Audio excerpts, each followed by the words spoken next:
성경 말씀은 창세기 49장 13절부터 15절까지의 말씀입니다.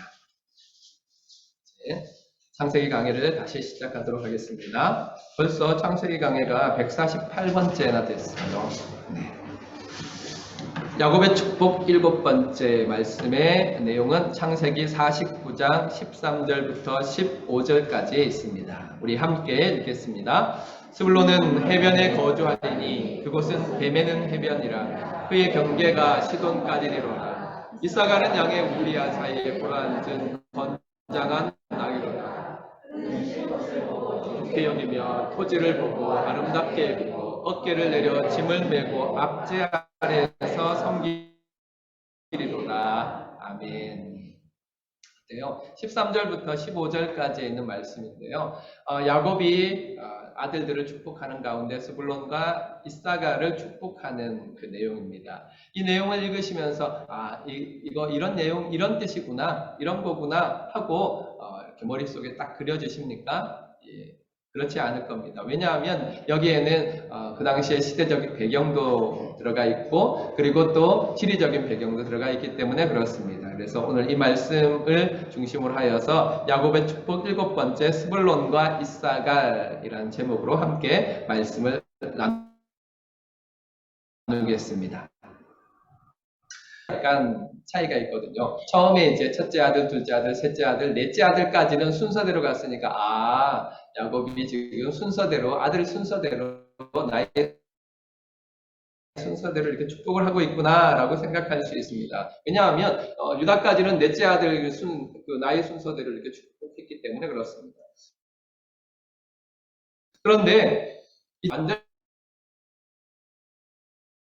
순서가 바뀌어버립니다. 그것은 스불론은 10째 아들이고요. 또 이사갈은 9번째 아들입니다.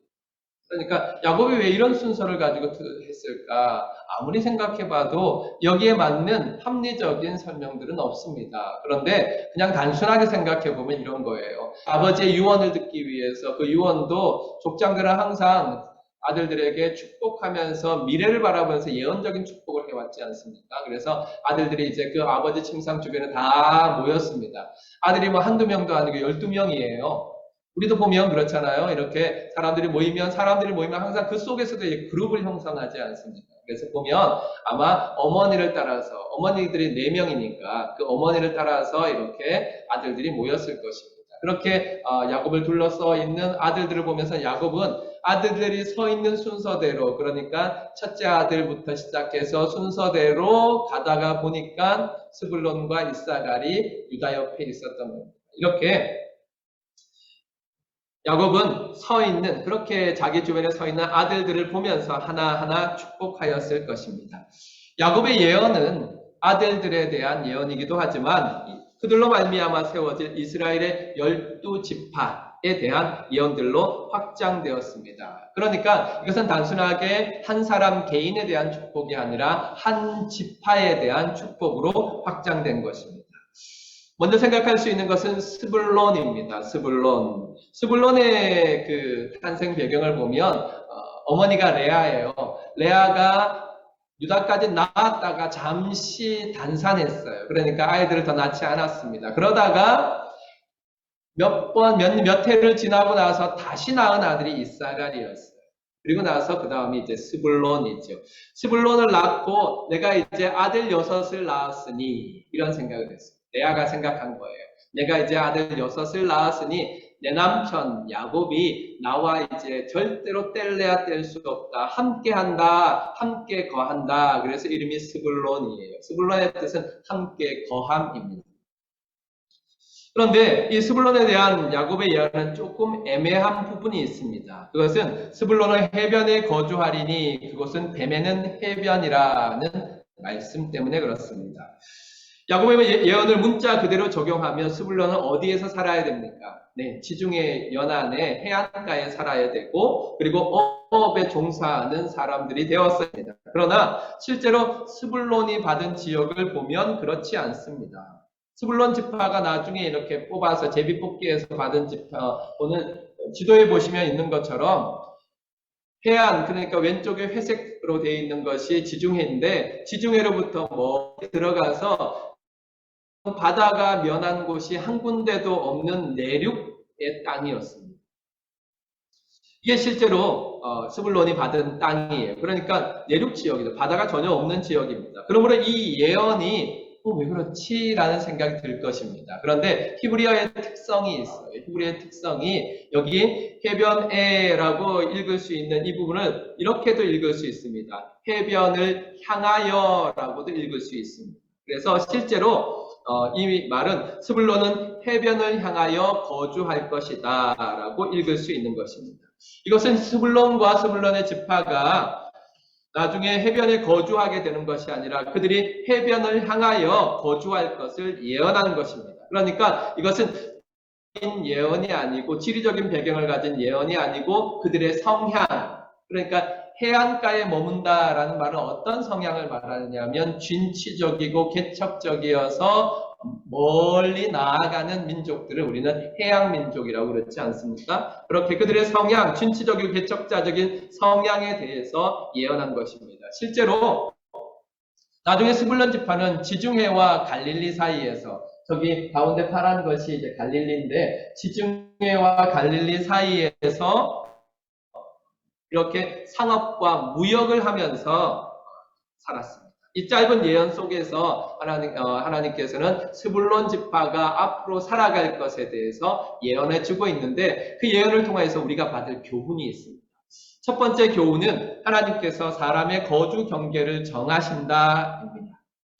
스불론 땅에 대한 예언은 성취됩니다. 어떻게 되느냐면 450년이 지나고 난 다음에 이스라엘 백성들이 이집트로 내려갔다가 다시 올라와서 광야 생활을 지나고 가나안을 정복하고 난 다음에 여호수아와 함께 12지파가 모여서 제비뽑기로 이 가나안 땅을 정합니다. 그때 스불론은 이 땅을 받게 됩니다. 그러니까 여호수아 시대에 이루어질 제비뽑기로 말미암아 이루어질 땅 분배를 하나님께서는 이미 창세기에서 작정해 놓으신 것입니다. 그래서 바울은 아테네에 있는 사람들에게 이렇게 하나님의 뜻을 전합니다. 사도행전 17장 26절인데요. 함께 읽겠습니다. 시작. 모든 족속을 한 혈통으로 만드사 온 땅에 살게 하시고 그들의 연대를 정하시며 거주의 경계를 한정하셨으니. 아멘. 아테네 사람들은 하나님에 대해서 몰랐습니다. 그러다가 아테네 사람들은 여러 지역의 신들을 다 받아들여서 그 신들을 섬기는 신전을 다 세웠어요. 그런데 그러다가 고민했어요. 야, 혹시 우리가 모르는 신이 있으면 어떡하냐? 우리가 모르고 신전을 안 세운 신이 있어서 그 신이 서운하여서 우리에게 재앙을 내리면 어떡하냐? 그러면 우리 신전을 하나 지어서 그 신전의 이름을 알 수 없는 신에게라는 이름을 붙이자. 우리가 모르지만 있을 것 같은 그 신을 섬기자. 그렇게 생각해서 정말 이름을 알 수 없는 신에게라는 신전을 지었습니다. 그것을 지나가다가 바울이 보고 깜짝 놀랐지요. 그리고 거기서부터 시작해서 하나님에 대해 설명합니다. 당신들이 알지 못하지만 섬기는 그 신에 대해서 내가 말해주겠습니다. 그 신은 이런 분이십니다. 라고 말하는 것이 바로 사도행전 17장에 나오는 이 본문입니다. 인류의 모든 족속을 한 형통으로 만드사 온 땅에 살게 하셨다 그랬습니다. 하나님께서 사람을 살게 하셨는데 두 가지를 정해주셨다 그럽니다. 첫 번째는 그들의 연대를 정하시고 두 번째는 거주의 경계를 한정하셨다 그랬습니다. 이것이 사람이 살아가는 가장 중요한 기초적인 배경이죠. 첫 번째 시간입니다. 그 연대를 정하셨다. 두 번째 장소입니다. 거주의 경계를 한정하셨다. 그렇게 말씀했습니다. 그렇습니다. 하나님께서는 시간과 장소를 결정하십니다. 우리의 삶의 터전을 우리가 결정하는 것 같지만 그렇지 않습니다. 내가 여기 살아야지, 올해에는 스카이가든에서 살아야지, 내년에는 빈진 가서 살아야지. 우리는 이렇게 다 생각을 합니다. 내가 정말로 좋은 곳, 내가 원하는 곳, 여기를 정할 수 있다. 이렇게 생각합니다. 그러나 하나님의 섭리 아래 이 모든 것은 있습니다. 하나님께서 계획하시지 아니하시고 하나님께서 허락하지 않으신 것은 아무것도 결정되거나 진행될 수 없습니다. 우리가 아무리 계획을 하고 준비하여도 이를 이루시는 분은 하나님이십니다. 우리가 살아가는 모든 시공간의 모든 일들이 하나님의 계획하심 아래 있고 하나님의 허락하심 아래 있습니다. 그러므로 성도들은 무슨 일을 결정하든지 항상 먼저 하나님의 뜻과 인도하심을 구해야 합니다. 어떻습니까, 여러분? 여러분은 어떤 일들을 결정해 나아갈 때, 우리가 살아갈 곳, 내가 할 계획, 이런 것들을 생각할 때 무엇을 먼저 생각하십니까? 내가 원하는 것, 또 사람들이 말하는 것, 이런 것들을 먼저 생각하십니까? 아니요, 그렇지 않습니다. 우리는 항상 하나님의 뜻과 인도하심을 구해야 합니다. 특별한 일을 시작할 때마다 우리는 무엇을 해야 하느냐? 하나님 앞에 겸손히 무릎을 꿇고 기도해야 합니다. 정말로 이해할 수 없는 어려움을 만났을 때 무엇을 해야 합니까? 네, 그때도 우리는 겸손히 하나님 앞에 무릎 꿇고 하나님, 어디로 가야 합니까? 라고 하나님의 뜻과 인도하심을 구해야 합니다. 이 사실을 믿으시기를 주님의 이름으로 축원합니다. 두 번째, 하나님의 예언은 숙명이 아닙니다. 민수기 26장 55절에 보면 제비뽑기에 대한 말씀이 나와 있는데, 이것은 이스라엘 백성들이 그 지파대로 땅을 나눌 때입니다. 오직 그 땅을 제비뽑아 나누어 그들의 조상 지파의 이름을 따라 얻게 할지니라, 이렇게 말씀하셔서 그대로 12지파가 모여서 제비를 뽑아 지파를 얻었습니다. 스불론 지파가 자신들이 제비 뽑아 얻은 땅을 보았을 때 어땠을까요? 생각해 보세요. 스불론 지파는 지금 야곱의 예언을 들었던 때부터 어떤 마음을 가졌을까요? 아, 우리는 바닷가에 살겠구나. 아, 우리는 어업을 하겠구나.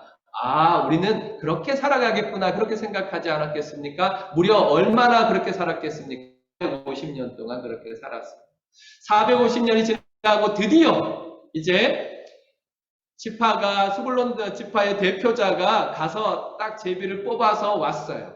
이 제비 뽑을 때 12지파가 땅을 다 이렇게 정탐하고 난 다음에 임의로 다 나눴어요. 나누고 난 다음에 그 지역을 뽑는 거예요. 나눌 때는 다 같이 나눴지만 뽑는 거는 그 지파의 대표가 뽑는 거예요. 그러니까 자기가 원하는 데가 될 수도 있고 안 되는 데도 될 수 있는 거예요. 그래서 스불론 지파의 대표가 땅을 뽑아왔는데 바로 지나가 버렸네요. 저 땅을 뽑아온 거예요. 저 땅을 뽑아왔을 때 스불론 지파 사람들은 어땠을까요? 한번 생각해 보세요. 우리와 똑같은 의문이 생기지 않았겠습니까? 야곱 할아버지가 해변이라고 했는데 뱀에는 라고 그랬는데 너 잘못 뽑은 거 아니야? 왜 우리가 내륙이지? 왜 충청북도지? 이렇게 된 거예요. 그러니까 그런 마음들이 생겼을 것입니다. 그들은 막상 제비 뽑아 얻은 땅이 내륙의 땅이었기 때문에 실제 그리고 말씀과 실제 사이에서 그 차이로 말미암아 혼란이 일어났을 것입니다. 분명히 우리는 하나님의 말씀으로 이것을 들었는데 우리의 현실은 이거네 하고 그 사이에서 많은 혼란을 겪었을 것입니다. 그러나 그런 속에서도 그들은 낙심하지 않았습니다. 오히려 보이는 땅이 아니라 예언에 담겨 있는 뜻을 찾았습니다. 붙잡았습니다. 하나님의 예언을 축복을 붙잡고 그 뜻을 이루기 위해 믿음으로 나아갔습니다. 결국 그들은 스불론 지파는 해변을 향하여 나아갔습니다. 그들은 하나님께서 너희가 해변에 산다고 했다는 그 뜻이 우리에게 진취적으로 개척해 나아가고 해양을 향하여 나아가란 뜻이라고 생각하고 갈릴리와 지중해 사이에서 무역을 하고 상업을 하면서 살아갔습니다. 결국 그들은 그 당시 가장 강력한 해상무역 국가였던 시돈과 더불어서 교육하면서 이 지역에서 부를 쌓아가는 지파가 되었습니다. 성도의 삶이 우연이 아닙니다. 성도의 삶은 우연이란 없습니다. 그것처럼 하나님의 뜻도 숙명이 아닙니다. 하나님은 우리가 환경과 조건을 넘어서 하나님의 뜻을 이루어 가기를 원하십니다. 우리가 하나님의 나라와 뜻을 먼저 구할 때, 환경과 조건을 뛰어넘어서 우리가 하나님의 나라와 의를 먼저 구할 때 하나님께서는 그 모든 조건과 환경을 뛰어넘어 성도의 길을 인도하여 주십니다. 믿으시기를 축원합니다. 그러므로 우리는 우리의 말씀과 환경의 차이로 말미암은 갭 사이에서 고통이 찾아오고 이해할 수 없는 의문이 생길 때 그때 우리는 무엇을 해야 하느냐? 먼저 하나님의 나라와 하나님의 의를 구해야 하는 것입니다. 그럴 때 하나님께서는 우리의 환경을 조정하시고 우리의 조건을 변화시키셔서 하나님이 원래 약속하셨던 축복으로 인도해 가시는 것입니다. 그리하여 이 스불론이 개척해 나아감으로 얻었던 하나님의 뜻이 여러분에게도 이루어지기를 주님의 이름으로 축원합니다. 세 번째, 세상을 얻기 위해 영혼을 팔면 안 됩니다. 어때요? 세상을 얻기 위해서 영혼 팔아보신 적 있으십니까? 설마 그러겠습니까? 아니요, 우리는 다 그래서는 전과자입니다. 얼마나 많은 때 우리는 우리의 영혼을 팔아서라도 우리 눈앞에 성공을 붙잡으려고 합니까? 그래서 스불론에 대한 예언 가운데 이런 부분이 있습니다. 그의 경계가 시돈까지 이르로다라는 말씀이 있습니다. 이것이 바로 하나님이 정하신 선입니다. 그들의 경계는 시돈까지라고 말씀했습니다. 시돈은 고대의 유명한 도시국가입니다. 이 시돈은 고대의 유명한 도시국가였을 뿐만 아니라 아주 유명한 우상숭배의 도시였습니다. 우리가 잘 알고 있는 구약의 가장 악한 왕을 그 악한 왕으로 만들어낸 여자가 있죠. 아합 왕이 가장 악한 왕인데 그 아합 왕을 가장 악한 왕으로 만들어낸 여인이 있습니다. 배우자 이세벨. 이세벨의 고향이 바로 이 시돈입니다. 이세벨이 시돈 여자였어요. 실제로 시돈은 스불론뿐만 아니라 북이스라엘을 우상 숭배의 죄악에 빠뜨렸습니다. 안타깝게도 스불론은 세상적인 성공을 위해서 신앙의 선을 넘어 시돈의 우상 숭배를 받아들였습니다. 이 세상의 성공을 위하여서 우상 숭배를 받아들인 것은 그의 영혼을 팔아넘기는, 신앙을 팔아넘기는 일이었습니다.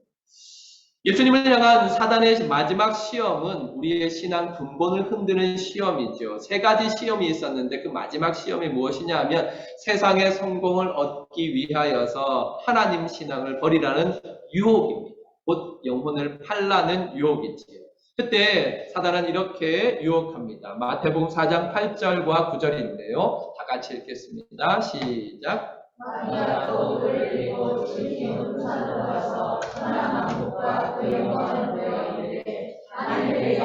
경배하면 이 모든 것을 내게 주리라. 뭐 드라마 생각할 것도 없어요. 우리의 실제 삶에서 이런 일들이 일어나기 때문에 그렇습니다. 마귀가 예수님을 데리고 높은 산으로 올라갔습니다. 여기서 천하 만국과 그 영광, 세상의 모든 영광을 다 보여줬어요. 이제 나한테 엎드려 절하기만 하면 이거 다 너한테 줄게, 이렇게 되었습니다. 이렇게 사단은 우리를 찾아와서 시험을 합니다. 예수님을 시험한 것처럼 우리에게도 똑같은 시험을 줍니다. 스불론은 이 시험에서 넘어갔습니다. 결국 그는 양심을 팔아넘어 신앙 양심을 팔아넘음으로 말미암아 우상 숭배를 하였고 그 결과 멸망하였습니다. 이 시험에는 우리에게도 있습니다. 사탄은 스불론에게 시돈으로부터의 이익을 얻기 위해서 시돈의 우상을 섬기라라고 했습니다. 이 시험에서 시돈을 빼고 세상을 집어넣으면 바로 우리를 향한 시험이 됩니다. 사단은 오늘도 우리에게 세상 성공을 얻기 위해 세상의 신을 섬기라 하고 있기 때문에 그렇습니다. 어떻게 하시겠습니까?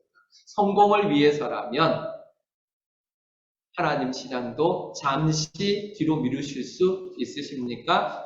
절대로 그럴 수 없습니다. 주님의 대답을 한번 들어보시기 바랍니다. 주님께서는 10절에 이렇게 말씀하셨습니다. 다 같이 읽겠습니다. 시작. 이에 예수께서 말씀하시되 사탄아 물러가라 기록되었으되 주 너의 하나님께 경배하고 다만 그를 섬기라 하였느니라. 아멘.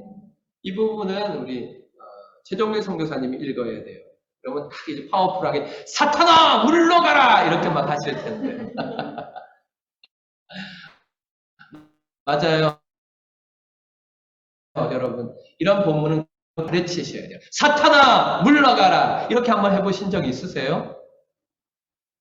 표정 보니까 없군요. 자, 제가 오늘 교회에서 소리 질러도 용서해 드릴 테니까 허가를 합니다. 한번 해보세요. 사탄아 물러가라. 사탄아 물러가라. 최정현 선생님 마음에 드세요? 안 들죠? 다시 한번 할게요. 사탄아, 물러가라! 여러분의 삶에서 이렇게 한번 해보세요.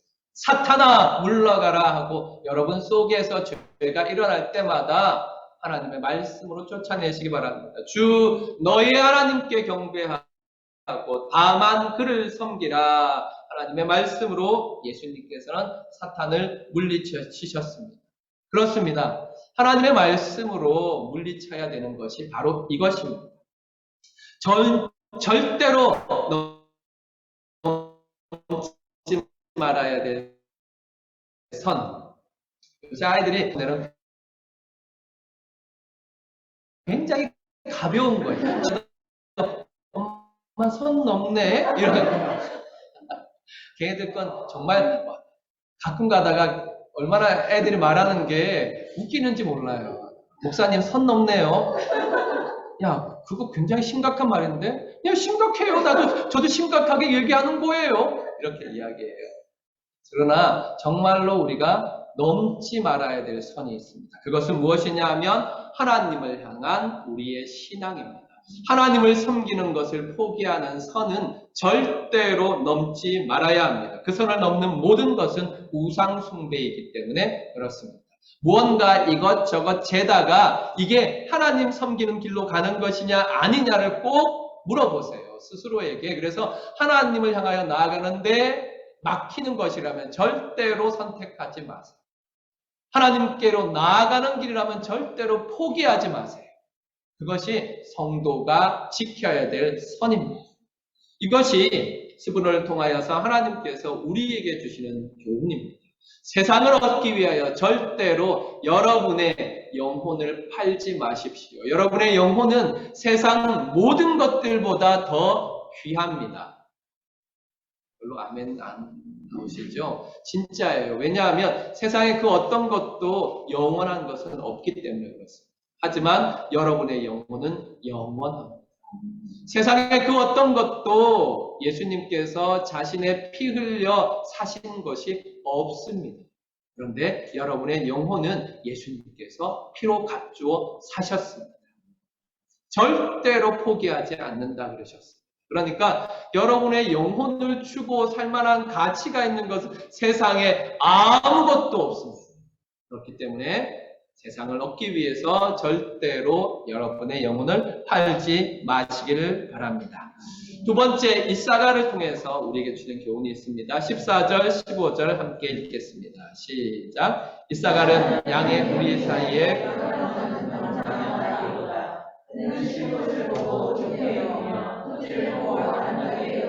어깨를 내려 짐을 메고 앞제 아래에서 섬기리로다. 아멘. 야곱은 이사가를 건장한 나귀라고 표현했습니다. 이것이 이사갈의 특징이고 더 나아가서 이사갈 지파의 특징이 됩니다. 본문에는 이 건장한 나귀를 뼈의 나귀라고 표현했습니다. 그러니까 말 그대로 이사갈 지파는 힘세고 통뼈들이에요. 제 평생에 통뼈를 한번 만나 뵌 적이 있는데 우리 그 동기 목사님이에요. 동기 목사님인데 그 목사님은 얼마나 이 통뼈냐 하면 아무리 뭐 이렇게 밀어도 밀리지도 않고요. 꿈쩍도 안 해요.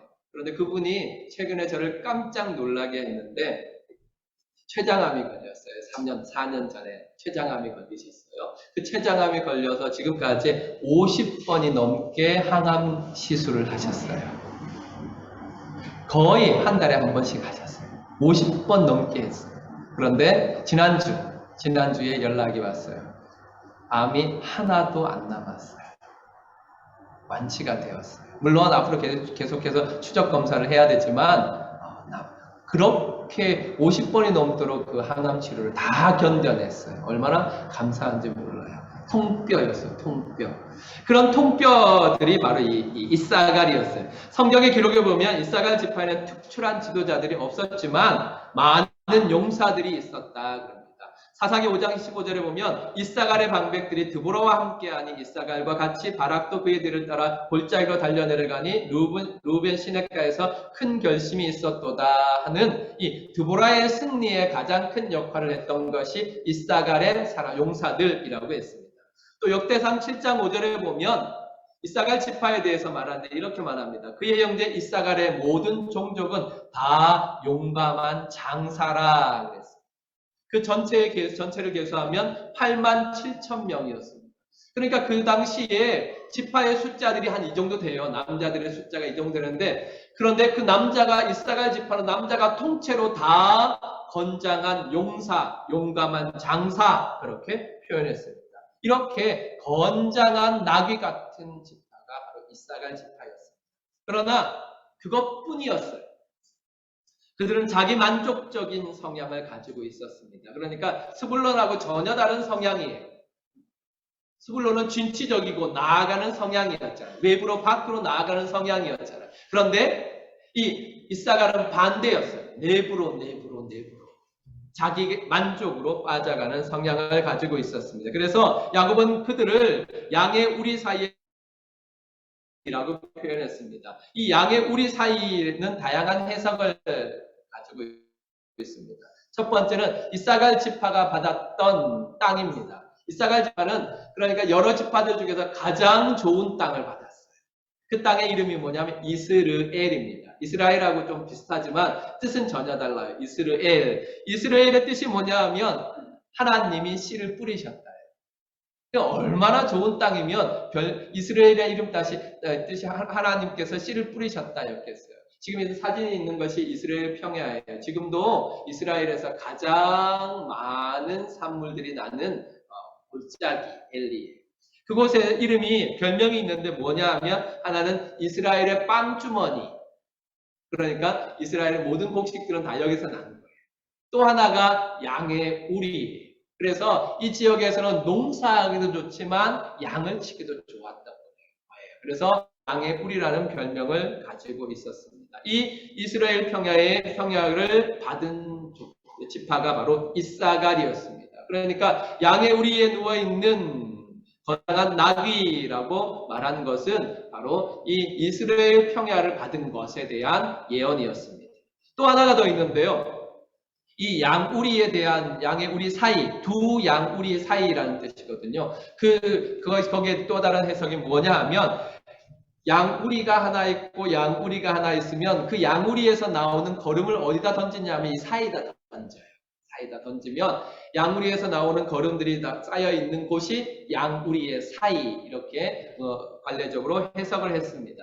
그래서 이 해석을 따라서 반하우스 목사님은 이렇게 해석을 했어요. 건장한 나귀는 거름더미가 따뜻한 고로 그 위에서 잤다. 이처럼 야곱은 그를 자신의 안락을 위해 거름더미에 뒹굴기를 좋아하는 자로 묘사했다. 누구를? 이사갈을. 그러니까 이사갈이 많이 게을렀던 거예요. 아버지가 보니까 저놈은 뒹굴 어떻게 저놈을 어떻게 하지? 이런 생각들을 가지고 있었던 거예요. 그래서 양의 우리 사이에 꿇어 앉아 있는 건장한 나귀라 분명히 재능은 더 많은데 분명히 힘도 더 많은데 왜 저 녀석은 저렇게 뒹굴할까? 이렇게 생각했던 것입니다.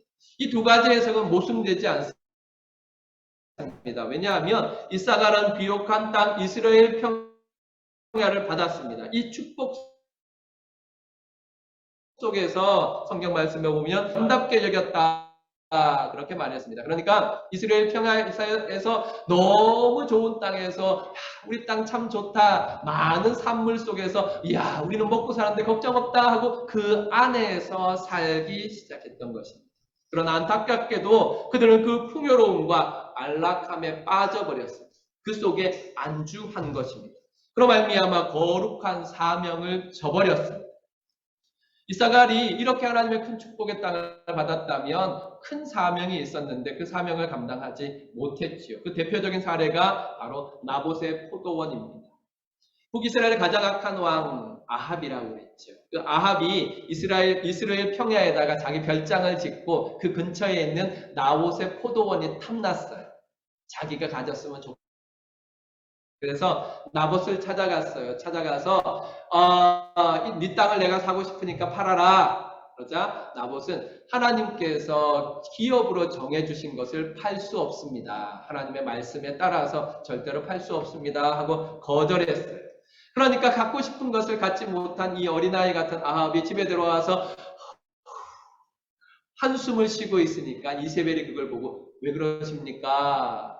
그러니까 아합이 설명한 거예요. 네가 여차저차해서 나봇의 포도원을 못 가져왔다. 그러니까 절대로 걱정하지 마세요. 제가 해결하겠습니다. 하고 악한 계획을 세웁니다.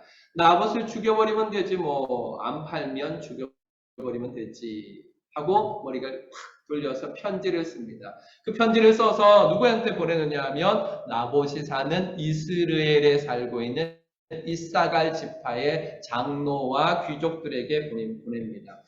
아합의 이름으로 편지를 써서 나봇을 죽이라고 보내는 것입니다. 그 편지를 받은 이사갈 지파 사람들은 어떻게 해야 합니까? 절대로 그래서는 안 되지요. 하지만 이사갈은 잘못된 선택을 합니다. 11절부터 14절인데요. 함께 읽겠습니다. 시작. 그의 성을 함고 편지에 쓴 대로 하여 금식을 선포하고 나봇을 백성 가운데 높이 앉히며 때에 불량자 두 사람이 들어와 그의 앞에 앉고 백성 앞에서 나봇에게 대하여 증언하여 이르기를 나봇이 하나님과 왕을 저주하였다 하며 우리가 그를 성읍 밖으로 끌고 나가서 돌로 쳐 죽이고 이세벨에게 통보하기를 나봇이 돌에 맞아 죽었나이다 하니 아멘. 이사갈 사람들은 이 일이 죄라는 걸 알았습니다. 하지만 하나님 편에 서서 그 악에 대항해야 했습니다. 그러나 악인 줄 알고도 죄인 줄 알고도 일어나지 않았습니다. 그 속에 사로잡혔습니다. 마치 냄비 속으로 있었습니다. 저항한 그들은 이스라엘이 주는 풍요를 잃기 싫었습니다. 그래서 그 악함 아래 굴복하였고 악한 요구에 순순히 받아들였습니다. 죽임을 당하는 것이 나만 아니면 돼라는 생각을 가지고 있었습니다. 그렇게 이사갈 사람들은 악한 아합과 이세벨과 죄의 거름더미 속에서 함께 뒹구는 나귀가 되어버렸습니다. 결국 아합과 이세벨이 멸망한 이후에 이사갈 지파도 멸망하게 되었습니다. 사랑하는 성도 여러분, 스불론이 진취적이고 개척적인 그 스불론이 시돈의 죄의 선을 넘지 않을 수 있는 길이 있을까요? 이사갈이 내성적이고 그 안주하기를 좋아하는 이사갈이 죄의 거름더미에 안주하지 않고 벗어날 수 있는 길이 있을까요? 야곱에게는 그들이 스불론과 이사갈이 걸어갈 죄의 결과들을 보고 안타까운 마음으로 예언합니다. 그 속에서 찾을 수 없습니다. 하나님께서는 그에 대한 새로운 예언을 주시는데 그것은 신명기 33장 함께 읽겠습니다. 시작. 스불론에 대하여 너는 일렀으되 스불론이여 너는 밖으로 나감을 기뻐하라. 이사갈이여 너는 장막에 있음을 즐거워하라. 그들이 백성들을 불러 산에 이르게 하고 거기에서 의로운 제사를 드릴 것이며 바다의 풍부한 것과 모래의 감추인 보배를 흡수하리로다. 아멘. 스불론이여 너는 밖으로 나가는 것을 기뻐하라. 스불론의 진취적인 성향 그것을 기뻐하라 그랬어요. 이사갈이여 너는 장막에 있음을 즐거워하라. 네 장막 안에 내 성적으로 있는 것 이것도 즐거워하라 그랬어요. 왜 이런 예언을 하였을까요? 이 모세의 예언은 소망으로 가득 차 있지 않습니까? 모세의 예언 속에서 외향적인 성격의 스불론이나 내성적인 성격의 이사갈이 다 함께 기뻐하고 즐거워하라고 했습니다. 왜냐하면 그들은 백성들을 불러서 거룩한 산으로 인도하여 그곳에서 의의 제사를 드릴 수 있는 사람들이 될 것이기 때문입니다. 또한 바다와 모래에 감추어진 풍부한 보배, 나라의 보배 그렇습니다. 이 약속, 이 스불론과 이사갈에 대한 약속은 예수 그리스도 당시의 스불론과 이사갈은 갈릴리 땅에 속했습니다. 예수님은 스불론 땅 나사렛에서 사셨기 때문에 나사렛 예수라 불렀습니다. 그러니까 나사렛은 어느 지파 땅이냐? 스불론 지파 땅이었습니다. 또 예수님의 첫 번째 기적을 일으킨 곳 가나, 그 가나가 역시 스불론 땅이었습니다. 예수님께서 오셔서 그곳에서 사셨고 그곳에서 하나님의 복음을 전하셨습니다. 이방의 갈릴리에 하나님의 구원에 비춰짐으로 말미암아 시돈이 주는 성공에 사로잡혀 있던 스불론에서 또 자기 만족에 빠져 있던 이사갈에서 구원의 빛이 나타났습니다. 이것을 잘 보여주는 것, 이 말씀이 이루어진 것이 누구를 통해서 이루어지느냐 하면 예수님의 제자들을 통해서 이루어집니다. 예수님의 제자들의 대부분은 갈릴리 곧 스불론과 이사갈 지역 출신들입니다. 그들은 모세의 예언에 있는 것처럼 예루살렘과 온 유대와 사마리아 땅끝까지 이르러서 복음을 전파함으로 많은 영혼들을 거룩한 산, 의의 산으로 데리고 와서 예수 그리스도의 이름으로 예배하는 자가 되게 했습니다. 또 바다와 모래 속에 감추어 있었던 많은 영혼들을 구원하는 하나님의 사람들이 되었습니다. 우리 중에 외향적인 사람들도 있고 내성적인 분들도 있을 것입니다. 우리의 소망은 스불론과 이사갈과 같습니다. 오직 예수님입니다. 오직 예수님이 우리의 소망이시며 오직 예수님이 우리의 구원이십니다. 오늘 겨자나무 찬양대가 찬양한 충만 속에 들어가 있는 고백이 이거 아닙니까? 예수로 예수로 예수로 충만하네, 세상 모든 것들도 부럽지 않네 고백했습니다. 예수로 예수로 예수로 충만하네, 영원한 한 내 안에 살아계시네, 그렇게 고백했습니다. 예수님과 함께 할 때 우리의 외향적인 성향은 우상의 시돈이 아니라 의로우신 하나님께 예배할 수 있습니다. 그래서 스불론의 이름의 뜻이 함께 거함입니다. 예수님과 함께 거할 때 우리는 죄를 향하여 나아가지 않고 하나님을 향하여 올라갈 수 있습니다. 이 축복이 저와 여러분에게 있기를 바랍니다. 예수 안에서 우리가 해야 할 도리들을 다 할 때 우리는 우리의 내성적인 성격은 죄의 거름더미에서 뒹구는 것이 아니라 모래 속에 감추어진 천국의 보배들을 찾게 될 것입니다. 우리 장로님 기도하셨던 것처럼 이 코로나로 말미암아 어려워서 나아가지 못하는 이때 성경 읽기를 통하여서 하나님께서 보배를 찾게 하신다 그랬는데 맞습니다. 그렇게 하나님 앞에서 우리가 해야 할 일들을 할 때, 값을 치룰 때 하나님의 보물이, 하나님의 천국의 보물이 우리 가운데에서 발견되어질 것입니다. 이 축복이 저와 여러분의 축복이 되기를 원합니다. 그래서 이 번역은 우리말 성경 번역이거든요. 그래서 여기에 여러분의 이름을 넣어주시기 바랍니다. 스불론과 같이 내가 좀 진취적이다, 또 내가 외향적이다 생각하시는 분, 또 이사갈 같이 나는 내성적이다 생각하시는 분, 아마 여기다가 이름을 넣을 수 있는데 여러분은 어느 쪽을 선택하시겠습니까? 나는 스불론이다. 한 분도 안 계세요? 나는 이사갈이다. 참, 다 이사갈은 맞네. 이사갈은 손 들면 안 돼요. 내성적이니까. 자, 저기에 자기 이름을 넣어보세요. 네. 제 앞에 자기 이름을 넣어서 너는 나가면서 기뻐하라. 또 여러분의 이름을 넣으면서 너는 장막에 있으면서 기뻐하라. 이렇게 쭉 한번 자신의 이름을 넣어서 읽어보겠습니다. 시작. 인철아, 너는 나가면서 기뻐하라. 너는 장막에 있으면서 기뻐하라. 그들이 민족들을 산으로 부르고 거기서 의의 제물을 드릴 것이다. 그들이 바다의 풍성함으로 모래 속에 숨겨진 보물로 축제를 열 것이다. 아멘. 이 스불론의 축복, 이사갈의 축복이 저와 여러분에게 것이 되시기를 주님의 이름으로 축원합니다. 아멘.